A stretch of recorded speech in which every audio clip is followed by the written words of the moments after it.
So simply, yesterday we have discussed. कल हम लोगों ने डिस्कस किया हुआ था that the years passed, कई साल गुजर गए. The village has become a small town. पहले जो गांव था वो छोटा सा टाउन हो गया था. And the mail train started stopping there. A cinema hall and a cotton mill has been opened there. And the primary school has become junior high school. ये सब हो गए. One evening, नंबरदार रामलाल asked his wife. अपनी wife से पूछते और क्या पूछा था?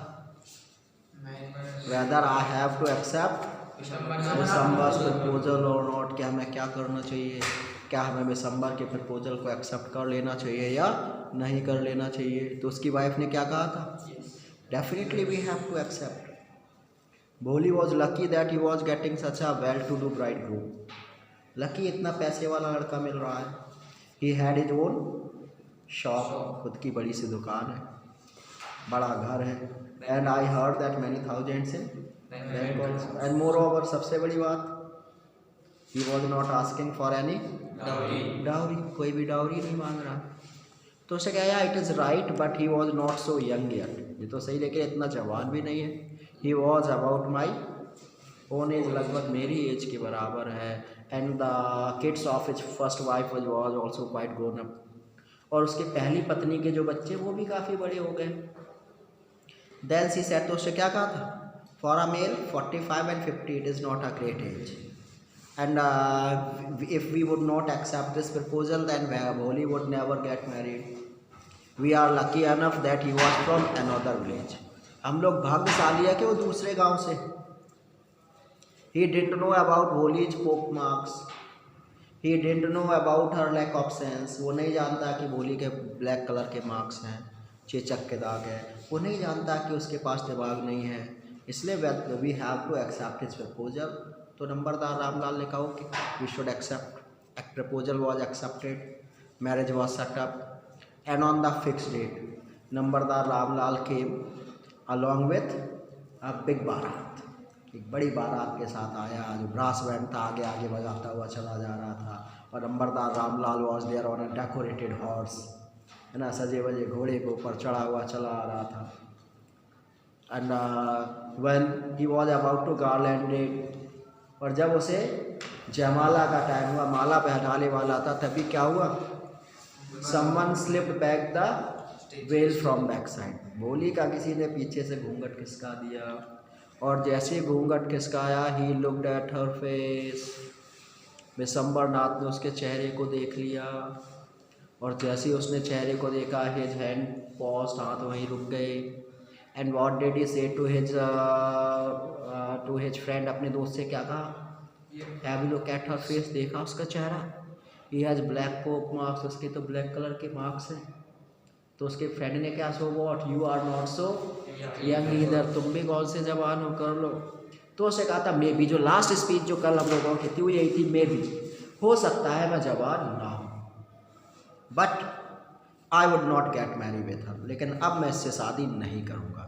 And if I would get marry, और अगर शादी करूँगा, then his father had to give how much money? 5,000 rupees. इसके फादर को 5,000 रुपीज़ देने पड़ेंगे एज अ डाउरी, तब मैं शादी करूँगा.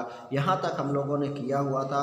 आज हम लोगों को यहाँ से पढ़ना है. Ramlal went and placed his turban his owner. यहाँ से पढ़ना है. मिल गया बेटा सबको? Got it?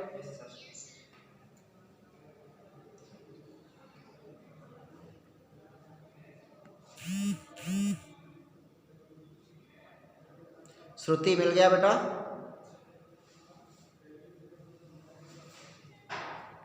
ओके बेटा. तो now he kept a condition. उसने शादी के लिए एक कंडीशन रख दी. और कंडीशन क्या थी? That her father had to give her 5,000 rupees. 5,000 रुपये देने पड़ेंगे. So now Ramlal went and placed his turban. जैसे पुरानी मूवीज में देखा होगा, इसी प्रकार के सीन दिखाए जाते थे कि शादी के टाइम पे दूल्हे के पिताजी, नहीं मुझे कार नहीं मिली, अब ये शादी नहीं होगी, खड़े हो जाओ. तो फिर आपने देखा हुआ लड़की का पिता क्या करता था? अपनी पगड़ी उतार के उसके पैरों में रख देना. पगड़ी पैरों में रख देने का मतलब क्या था? कि आपने अपना सर उनके पैरों पे रख दिया, क्योंकि पगड़ी कहाँ होती है, सर पे होती है, और वो पैरों पे रखना कि मतलब इनडायरेक्टली वे में क्या था कि अपना सर उनके पैरों पर रख देना। तो नंबरदार रामलाल आए, उन्होंने अपनी पगड़ी उतार के अपना ऑनर, अपना सम्मान उनके चरणों में रख दिया, पैरों में रख दिया एट बिशंबर्स फीट, और क्या कहा, डू नॉट ह्यूमिलिएट विष्णु। उससे कहा please do not humiliate, humiliate मतलब इंसल्ट, प्लीज इस प्रकार से हमारी इंसल्ट मत करिए। टेक 2000 रुपीज, कितना ले लीजिएगा, केवल 2000 रुपये ले लो, प्लीज इंसल्ट मत करिए। उसने कहा नो 5000, बोला नहीं 2000 नहीं लूँगा, पूरे 5000 चाहिए, जाइए लेकर आइए। और भी गो बैक 5000 लाओ, अदरवाइज हम जा रहे हैं, हम शादी नहीं करेंगे। कीप योर डॉटर, रखो अपनी डॉटर अपने पास, अगर आप चाहते हैं मैं उससे शादी करूं तो कितना पैसा दीजिए, 5000 दीजिए, अदरवाइज मैं वापस चला जाऊंगा। तो उसने कहा be a little considerate please, be a little considerate please. उसने कहा प्लीज थोड़ा सा तो हमारे बारे में सोचिए। If you go back without marriage, अगर बिना शादी किए आप वापस चले गए, I can never show my face in the village, तो मैं गांव में मुंह दिखाने के काबिल नहीं रहूँगा, मैं मुंह नहीं दिखा पाऊँगा, मेरी बेइज्जती हो जाएगी, इंसल्ट हो जाएगी, प्लीज़ थोड़ा सा हमारे बारे में सोचिए। उसने कहा देन आउट विथ 5000, अगर इतनी इज्जत प्यारी है मुंह दिखाना तो जाओ 5000 लेके आओ, फिर दिखाओ, है ना, नहीं तो मैं तो चला जाऊँगा, 5000 लाओ। Tears streaming down his face, tears streaming his face, अब उसके आंखों से क्या निकलने लगे, आंसू निकलने लगे रामलाल के आंखों से। रामलाल वेंट इन, बेचारा क्या करता, अंदर गया, ओपन द सेफ, सेफ खोली, and counted out the notes, and he counted, 5000 count किए। He place the bundle at the bridegroom's feet, ला के वो नोटों का बंडल विशंबरनाथ के पैरों पर रख दिया, तो लिए लीजिए अब तो शादी करिए। On Vicember's greedy face appeared a triumphant smile. So on Vicember's greedy face, दिसंबर के लालची चेहरे पर कैसी स्माइल आई, ट्रम्फेंट स्माइल। ट्रम्फेंट मतलब, ट्रम्प किसको बोलते हैं, विजय, विजय मुस्कान, जैसे जीत गया हो। क्यों, he had gambled and won, क्योंकि उसने एक जुआ खेला था और जीत गया था। मान लो तो क्या देते हैं, नंबरदार रामलाल जाओ नहीं दे रहे 5000, जाओ, तो ना रुपए मिलता और ना शादी होती। अब क्या हुआ, रुपए भी मिल गया और शादी भी हुई जा रही। तो उसने गैम्बल किया था और वो जीत गया था, इसलिए बहुत खुश था। Give me the garland he announced, लाओ अब माला लाओ, अब मैं माला पहनाऊंगा, अब मैं शादी करूंगा। Once again the veil was slip back from the bride's face, और जैसे ही उसने कहा अब मैं माला दो, एक बार क्या हुआ, फिर से भोली के चेहरे से घूंघट खिसका। लेकिन इस बार किसी ने खिसकाया नहीं, इस बार किसने खिसकाया, भोली ने खुद खिसकाया। But this time her eyes were not downcast, पहली बार आइज वर डाउनकास्ट, नज़र नीचे झुकी हुई थी, पहले शर्म आ रही थी, but this time her eyes were not downcast, उसकी नज़रें नीचे नहीं थी, वो ऊपर देख रही थी। शी वॉज लुकिंग अप, ऊपर देख रही थी, looking straight at her prospective husband, और किसको, अपने अपने होने वाले हस्बैंड को ध्यान से देख रही थी। And in her eyes there were neither anger nor hate, ना तो उसके आंखों में अपने हस्बैंड के लिए गुस्सा था ना घृणा थी, बट कोल्ड कंटेम्प्ट, बस डिसरिस्पेक्टफुल की फीलिंग थी उसके अंदर, ना डिसलाइकनेस की फीलिंग थी उसके अंदर। तो अब वो, क्योंकि उसने क्या किया, घूंघट खोल लिया था, वो वहाँ खड़ी थी, तो विशंबरनाथ ने क्या किया, he raise the garland to place it round the bride's neck, वो माला ले गया कि ले जाके उसके गले में पहना दे। और जैसी वो माला उसके गले में पहनाने वाला था, but before he could do so, ऐसा कर पाता, Bholi's hand struck out like a stiff of lighting, एक झटके से, बिजली के जैसे एकदम तेजी से भोली का हाथ चला।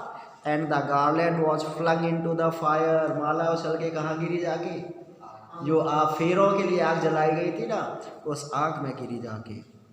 शी गॉट अप, खड़ी हुई, and through away the well, और घूंघट निकाल के उसने एक तरफ फेंक दिया, और एकदम से बोली पिताजी, सैड बोली इन क्लियर लाउड वॉइस, बिना हकलाए बिल्कुल क्लियर और लाउड वॉइस बोली पिताजी। and her father, mother, sisters, brothers, relations and neighbors were startled to hear her speak without even the slightest stammer. जितने लोग थे सबको क्या लगता था तो हकली है, बोल नहीं पाती। और जब उसको बिना हकलाए हुए सुना तो चाहे उसके फादर हो, मदर हो, ब्रदर हो या सिस्टर्स हो, रिलेटिव्स हो या नीबर्स हो, वो सबके सब सरप्राइज थे कि भोली बिना हकलाए बोल कैसे रही है। उसने कहा पिताजी टेक बैक योर मनी, उसने कहा पिताजी अपना पैसा वापस ले लीजिए। I am not going to marry this man, मैं इस व्यक्ति से शादी नहीं करूँगी, आप अपना पैसा वापस ले लो।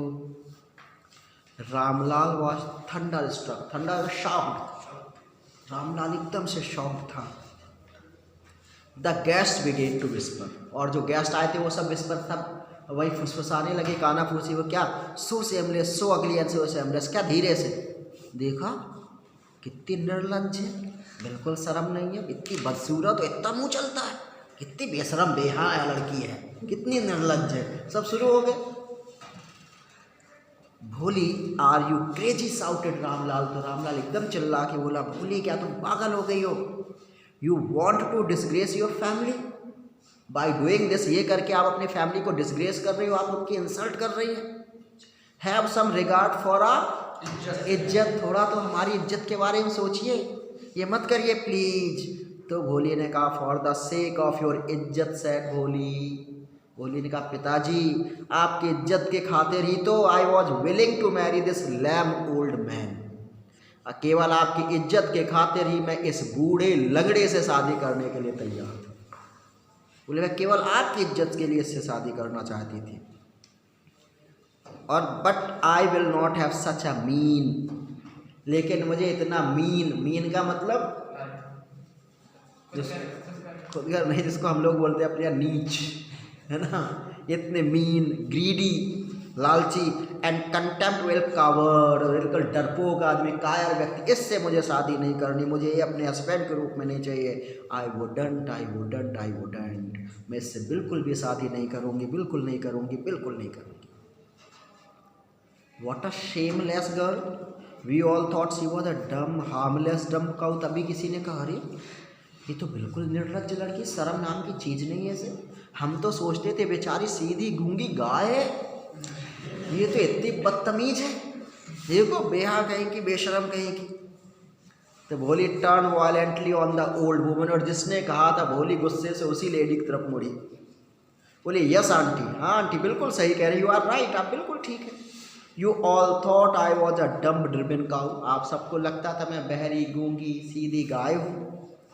That is why you wanted to hand me over to this heartless creature, इसीलिए इस पत्थर दिल इंसान के साथ मेरी शादी करना चाहते। But now the dumb cow the stammering fool is speaking, लेकिन आज ये गूंगी गाय, ये हकलाने वाली बेवकूफ़ लड़की बोल रही है। Do you want to hear more, aunty आपको भी कुछ सुनाऊँ क्या, आपको सुनना बताओ, आपको भी कुछ सुना दूँ ना, आपको चाहिए कुछ? तो आंटी बेचारी डर गई, चली गई, बोले नहीं कुछ नहीं चाहिए मुझे। अब जो विशंबर नाथ था, the grocer started to go with एक पार्टी, और जो विशंबर नाथ था बेचारा निकल लो हो गई शादी 5000 के चक्कर में, तो बेचारा अपनी बारात के साथ वापस जाने लगा। And the confused bandsmen thought this was the end of the ceremony and struck up a closing song, और जो बैंड वाले कन्फ्यूज थे उन्हें लगा शादी हो गई, तो जो क्लोजिंग सॉन्ग बजता है ना,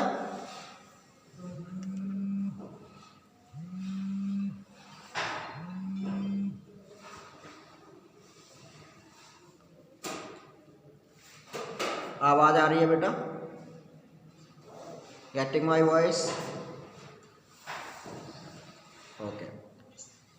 तो जो बैंड्स वाले थे वो कंफ्यूज हो गए, उन्हें लगा शादी हो गई, तो जो लास्ट में गाना बजाया था वो बजाने लगे, कौन सा, बाबुल की दुआएं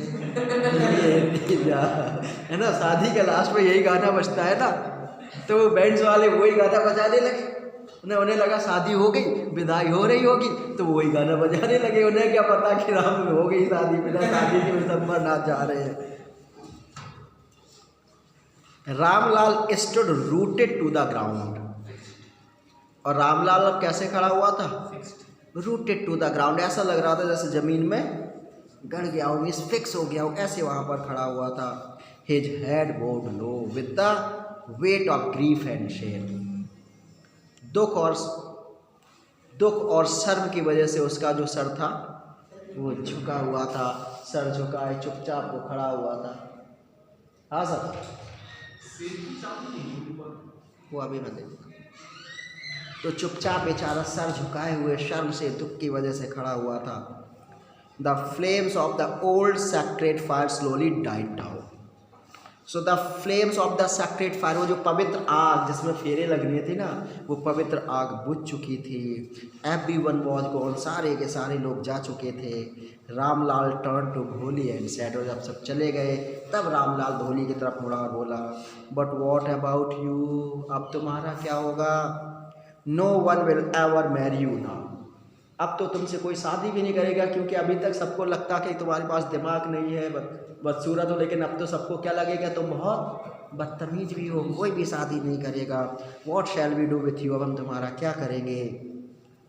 एंड सुलेखा, और अब वो भोली नहीं बची थी, अब वो कौन बन गई थी? Sulekha. And Sulekha sad in the voice that was काम एंड स्टेडी, बिल्कुल शांत आवाज़ में उसने कहा, डोंट यू वरी पिताजी, पिताजी आप चिंता मत करिए। In your old age I will serve you and mother, मैं अब शादी नहीं करूँगी, आपके बुढ़ापे में मैं आपके और मदर की सेवा करूँगी। And I will teach in the same school where I learn so much, और मैं उसी स्कूल में पढ़ाऊँगी भी जहाँ मैंने ये सब सीखा है। इजंट दैट राइट मैम, और जिस टीचर ने उसे सिखाया था वो भी वही चुपचाप खड़ी थी। उसे, क्यों मैम, मैं सही नहीं कह रहा हूँ, मैं सही कह रहा हूँ, मैं अपने पेरेंट्स की सेवा करूँगी और उसी स्कूल में पढ़ाऊँगी। The teacher had all along stood in a corner, तो जो टीचर थी उस समय उसी कॉर्नर में खड़ी हुई थी, वॉचिंग द ड्रामा, वही पूरा ड्रामा देख रही थी। Yes value of course he reply, उसने कहा हाँ बोली, निश्चित ही आप यही करिएगा। And in her smiling eyes was the light of deep satisfaction, और उसकी मुस्कुराती हुई आंखों में क्या था? लाइट ऑफ डीप सेटिस्फैक्शन, बहुत ही संतुष्टि की फीलिंग थी। That an artist feels when contemplating the competition of her masterpiece, कि जैसे आप कोई काम करें ना और आपकी प्रशंसा हो तो आपको कैसा लगता है? बहुत अच्छा लगता। तो यही था, एक ऐसा आर्टिस्ट जो अपने आर्ट बनाने के बाद उसकी प्रशंसा हो वैसा फील करता है, ठीक वैसे ही उसकी टीचर उस समय फील कर रही थी, क्योंकि उसने भोली को इस प्रकार से प्रिपेयर किया कि भोली वॉज फुल ऑफ कॉन्फिडेंस, और वो बहुत ही समझदार हो गई थी, हकलाना बंद हो गया, सब कुछ हो गया, कंप्लीटेड। अब अगर